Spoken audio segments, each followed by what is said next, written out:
ሻሎም ቅዱሳን እንዴት ናችሁ? ይሄ መጽሐፍ ቅዱስ ንባብ ጉዟችን ነው። ዛሬ 83ኛ ቀናችን ላይ ደርሰናል። መስከረም 1 ዘፍጥረት 1 ብለን ጀምረን እስከ ጳጉሜ 5 ራዕይ 22 ድረስ በጌታ ጸጋ እየተጓዝን ነው። በ83ኛ ቀናችን የምናነበው አንደኛ ሳሙኤል መጽሐፍ ከምዕራፍ 19 እስከ 21 ድረስ ያለውን ይሆናል። በጌታ በኢየሱስ ስም አነባለሁ። አብረን እናንብብ።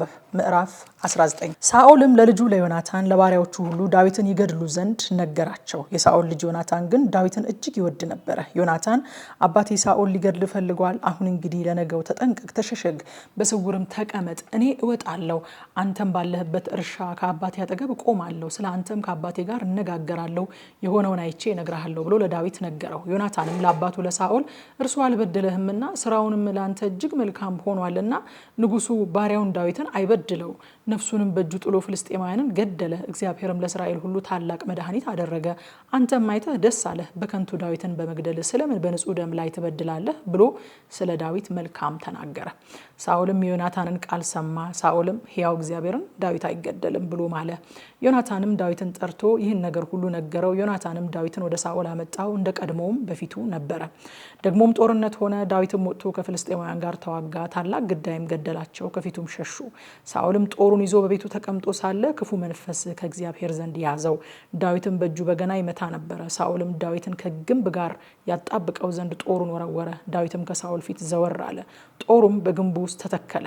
በዚያም ሌሊት ዳዊት ሸሽቶ አመለጠ። ሳኦልም ዳዊትን ጠብቀው በነጋው እንዲገድሉት መልእክተኞቹን ወደ ዳዊት ቤት ላከ።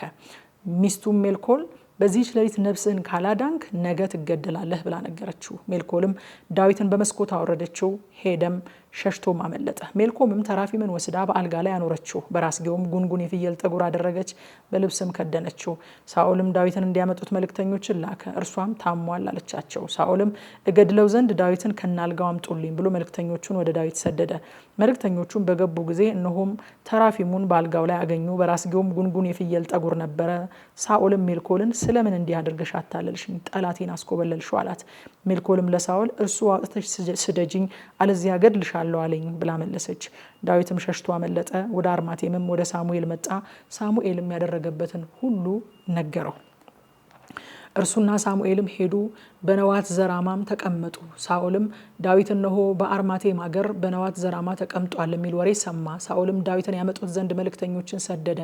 የነቢያት ጉባኤ ትንቢትን ሲናገሩ ሳሙኤልም አለቃቸው ሆኖ ሲቆም ባዩ ጊዜ የእግዚአብሔር መንፈስ በሳኦል መልእክተኞች ላይ ወረደ፣ እነሱም ትንቢት ይናገሩ ጀመረ። ሳኦልም ያንን በሰማ ጊዜ ሌሎች መልእክተኞችን ሰደደ፣ እነርሱም ደግሞ ትንቢት ተናገሩ። ሳኦልም እንደገና 3ኛ ጊዜ መልእክተኞችን ሰደደ፣ እነርሱም ደግሞ ትንቢት ተናገሩ። የሳኦልም ቁጣ ነደደ። እርሱም ደግሞ ወደ አርማቴም መጣ። በሴኩም ወዳለው ወደ ታላቁ የውሃ ጉድጓድ ደረሰ። ሳሙኤልና ዳዊት የት ናቸው ብሎ ጠየቀ። አንድ ሰውም እነሆ በአርማቴም አገር በነዋት ዘራማ ናቸው አለው። ወደ አርማቴምም አገር ነዋት ዘራማ ሄደ። የእግዚአብሔር መንፈስ በእርሱ ደግሞ ወረደ። እርሱም ሄደ። ወደ አርማቴምም አገር ወደ ነዋት ዘራማ እስኪመጣ ድረስ ትንቢት ይናገር ነበረ። ልብሱንም አወለቀ፣ በሳሙኤልም ፊት ትንቢት ተናገረ። ራቁቱንም ወድቆ በዚያ ቀኑን ሁሉ በዚያም ሌሊት ሁሉ ተጋደመ። ስለዚህ ሳኦል ደግሞ ከነቢያት መካከል ነውን ይባባሉ ጀመረ።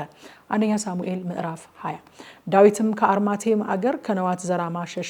ወደ ዮናታንም መጥቶ ምን አደረግኩ? እኔን ስለ መግደል የሚፈልግ በአባት ፊት ጠማማነቴና ኃጢአቴ ምንድን ነው ብሎ ተናገረው። ዮናታንም ይህንንስ ያርቀው፣ አትሞትም።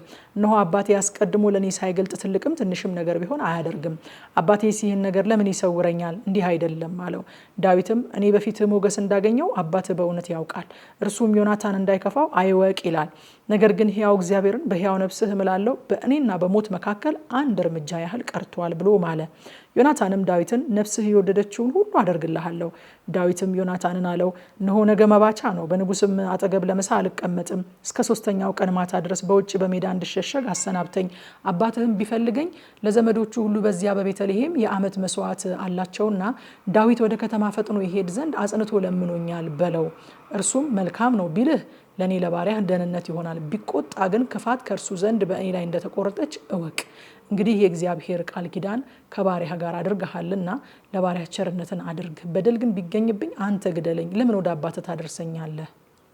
ዮናታንም ይህ ካንተ ይራቅ፣ ከአባቴ ዘንድ ክፋት በላይህ እንደተቆረጠች ያወቅኩ እንደሆነ አልነግርህምን አለ። ዳዊትም ዮናታንን አባትህ ስለ እኔ ክፉ ነገር የነገረህ እንደሆነ ማን ይነግረኛል አለው። ዮናታንም ዳዊትን ና ወደ ሜዳ እንውጣ አለው። ሁለቱም ወደ ሜዳ ወጡ። ዮናታንም ዳዊትን አለው የእስራኤል አምላክ እግዚአብሔር ምስክር ይሁን፣ ነገ ወይም ከነገ ወዲያ በዚህ ጊዜ አባቴን መርምሬ እነሆ በዳዊት ላይ መልካም ቢያስብ ልኬ እገልጥልሃለሁ። አባቴን ባንተ ላይ ክፋት ማድረግ ቢወድ እኔ ባላስታውቅህ በደህና ትሄድ ዘንድ ባላሰናብትህ እግዚአብሔር በዮናታን ይህንን ያድርግ ይህንንም ይጨምር። እግዚአብሔር ከአባቴ ጋር እንደነበረ ከአንተ ጋር ይሁን። እኔም እንዳልሞት በሕይወቴ ዘመን የእግዚአብሔርን ቸርነት አድርግልኝ። ደግሞ እግዚአብሔር የዳዊትን ጠላቶች ሁሉ እያንዳንዱ ከምድር ባጠፋቸው ጊዜ ለዘላለም ቸርነትህ ከቤቴ አታርቀው። ዮናታንም እግዚአብሔር ከዳዊት ጠላቶች እጅ ይፈልገው ብሎ ከዳዊት ቤት ጋር ቃል ኪዳን አደረገ። ዮናታንም ዳዊትን እንደ ነፍሱ ይወድ ነበርና እንደገና ማለለት። ዮናታንም አለው ነገ መባቻ ነው፣ መቀመጫህ ባዶ ሆኖ ይገኛል፣ ትታሰባለህ። 3 ቀንም ያህል ቆይ፣ ከዚህም በኋላ ፈጥነህ ውረድ። ነገሩን በተደረገበት ቀን ወደ ተሸሸክበት ስፍራ ሂድ፣ በኤዜል ድንጋይ አጠገብ ቆይ። እኔም በዓላማ ላይ እወረውራለሁ ብዬ 3 ፍላጻዎችን ወደ አጠገቡ እወረውራለሁ። እነሆም ሂድ ፍላጻዎችን ፈልግ ብዬ ብላቴናውን እልከዋለሁ። ብላቴናውም እነሆ ፍላጻው ካንተ ወደዚህ ነው፣ ይዘኸው ወደ እኔ ና ያልኩት እንደሆነ ያው እግዚአብሔርን ለአንተ ደህንነት ነውና ምንም የለብህም።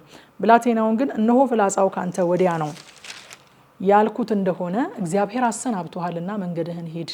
አንተና እኔም ስለተነጋገር ነው እነሆ እግዚአብሔር ለዘላለም በመካከላችን ምስክር ነው።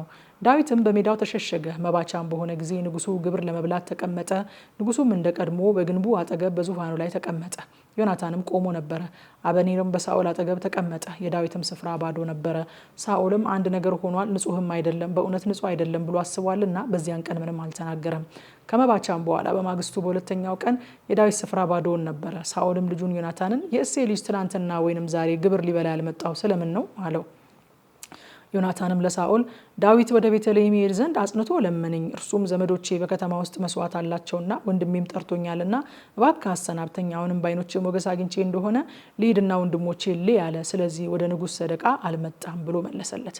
የሳኦልም ቁጣ በዮናታን ላይ ነደደና አንተ የጠማማ ሴት ልጅ፣ የእሴይ ልጅ ለአንተ ማፈሪያ፣ ለእናትህ ማፍረተ ስጋ ማፈሪያ እንደመረጥክ እኔ አላውቅምን? የእሴይ ልጅ በምድር ላይ በሕይወት በሚኖርበት ዘመን ሁሉ አንተና መንግስት አትጸኑም። አሁንም የሞት ልጅ ነውና ልካ አስመጣልኝ አለው። ዮናታንም ለአባቱ ለሳኦል ስለምን ይሞታል? ያደረገውስ ምንድን ነው ብሎ መለሰለት። ሳኦልም ሊወጋው ጦሩን ወረወረበት። ዮናታንም አባቱ ዳዊትን ፈጽሞ ሊገድለው እንደፈቀደ አወቀ። አባቱ ዳዊትን ስላሳፈረው ዮናታን ስለ ዳዊት አዝኗልና እጅግ ተቆጥቶ ከሰደቃው ተነሳ። በመባቻውም በሁለተኛ ቀን ግብር አልበላም። እንዲህም ሆነ በነጋው ዮናታን ከዳዊት ጋር ወደ ተቃጠረበት ቦታ ወደ ሜዳው መጣ። ከእርሱም ጋር ታናሽ ብላቴና ነበረ። ብላቴናውንም ሮጠህ የምወረውራቸውን ፍላጻዎች ፈልግልኝ አለው። ብላቴናውን በሮጠ ጊዜ ፍላጻውን ወደ ማዶ ወረወረው። ብላቴናውም ዮናታን ፍላጻውን ወደ ወረወረበት ስፍራ በመጣ ጊዜ ዮናታን ፍላጻው ካንተ ወዲያ ነው ብሎ ወደ ብላቴናው ጮኸ። ዮናታንም ደግሞ ቶሎ ፍጠን አትቆይ ብሎ ወደ ብላቴናው ጮኸ። የዮናታንም ብላቴና ፍላጾቹን ሰብስቦ ወደ ጌታው መጣ። ዮናታንና ዳዊት ብቻ ነገሩን ያውቁ ነበር እንጂ ብላቴናው ምንም አያውቅም ነበረ።